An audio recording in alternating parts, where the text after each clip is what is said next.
Multiply 364 by 529 using long multiplication. Start with the ones digit, 9. 9 times 4 is 36. Put 6 in this column and carry 3. 9 times 6 plus the carried 3 is 57. Put 7 in this column and carry 5. 9 times 3 plus the carried 5 is 32.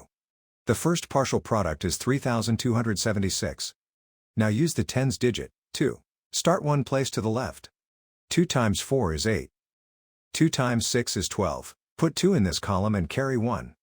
2 times 3 plus the carried 1 is 7. The second partial product is 7,280. Now use the hundreds digit, 5. Start two places to the left. 5 times 4 is 20. Put 0 in this column and carry 2. 5 times 6 plus the carried 2 is 32. Put 2 in this column and carry 3.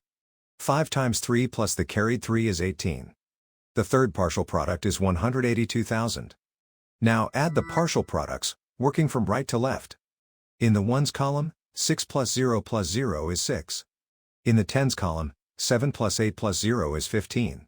Put 5 in this column and carry 1.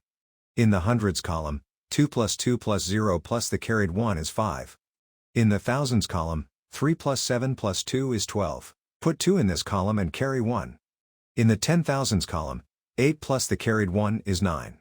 In the 100,000s column, bring down 1. The product of the whole numbers is 192,556. So 364 times 529 is 192,556.